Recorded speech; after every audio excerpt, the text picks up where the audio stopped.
Hi hello friends, welcome back to my channel Madhu Creatives and Vlogs. ಇವತ್ತಿನ ವಿಡಿಯೋದಲ್ಲಿ ಮನೆಯಲ್ಲೇ simple and easy very ಕ್ವಿಕ್ಕಾಗಿ ಫಟಾಫಟ್ ಅಂತ ಬ್ರೆಡ್ ಬೇಸನ್ ಟೋಸ್ಟನ್ನ ಹೇಗೆ ಮಾಡೋದು ಅಂತ ನೋಡೋಣ. ಇದು ಟೀ ಟೈಮ್ ಸ್ನ್ಯಾಕ್ ತುಂಬಾ ಚೆನ್ನಾಗಿರುತ್ತೆ.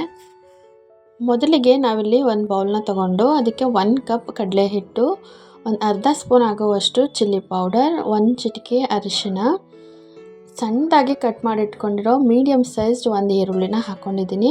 ಹಾಗೆ ಸ್ವಲ್ಪ ಕೊತ್ತಂಬರಿ ಸೊಪ್ಪು ಕೂಡ ಹಾಕ್ಕೊಂಡಿದ್ದೀನಿ.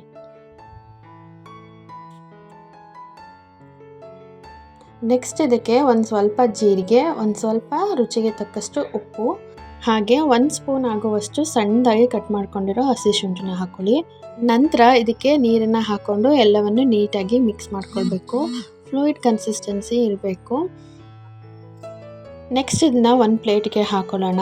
ಹಾಕೊಂಡಿದ ನಂತರ ಬ್ರೆಡ್ ಪೀಸಸ್ನ ಇದ್ರ ಮೇಲೆ ನೀಟಾಗಿ ಕೋಟ್ ಮಾಡ್ಕೊಳ್ಬೇಕು. ಯಾವ ಬ್ರೆಡ್ ಆದರೂ ತಗೊಳ್ಳಿ, ನಾರ್ಮಲ್ ಬ್ರೆಡ್, ಸ್ವೀಟ್ ಬ್ರೆಡ್, ಯಾವ ಬ್ರೆಡ್ ಆದರೂ ನಡೆಯುತ್ತೆ. ಈ ರೀತಿ ಎರಡೂ ಸೈಡು ನೀಟಾಗಿ ಎಲ್ಲವನ್ನು ಕೋಟ್ ಮಾಡ್ಕೊಳ್ಬೇಕು.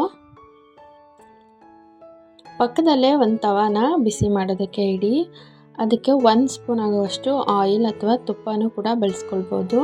ಹಾಕ್ಕೊಂಡು ನಂತರ ನಾವು ರೆಡಿ ಮಾಡಿಟ್ಟ ಬ್ರೆಡ್ ಸ್ಲೈಸನ್ನು ಎರಡೂ ಸೈಡು ಹದವಾಗಿ ಬೇಯಿಸ್ಕೊಳ್ಬೇಕು. ಬೇಯಿಸೋವಾಗ ಮಧ್ಯಾಹ್ನ ಕೂಡ 1 ಸ್ಪೂನ್ ಎಣ್ಣೆಯನ್ನು ಹಾಕ್ಕೊಂಡು ನೀಟಾಗಿ ಬೇಯಿಸ್ಕೊಂಡ್ರೆ ಚೆನ್ನಾಗಿ ರೋಸ್ಟ್ ಆಗುತ್ತೆ ಬ್ರೆಡ್ಡು. ನೋಡಿದ್ರಲ್ವಾ ಎರಡೂ ಸೈಡು ಎಷ್ಟು ನೀಟಾಗಿ ರೋಸ್ಟ್ ಆಗಿದೆ.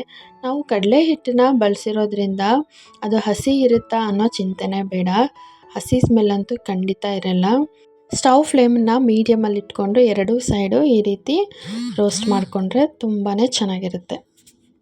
ಸಡನ್ನಾಗಿ ಈವ್ನಿಂಗ್ ಏನಾದರೂ ಸ್ನ್ಯಾಕ್ಸ್ ಮಾಡಬೇಕು ಅಂತ ಅನಿಸಿದ್ರೆ ಮನೆಯಲ್ಲಿ ಬ್ರೆಡ್ ಇದ್ದರೆ ಸಾಕು, ಸಿಂಪಲಾಗಿ ಈ ರೀತಿ ಮಾಡ್ಕೊಳ್ಬೋದು.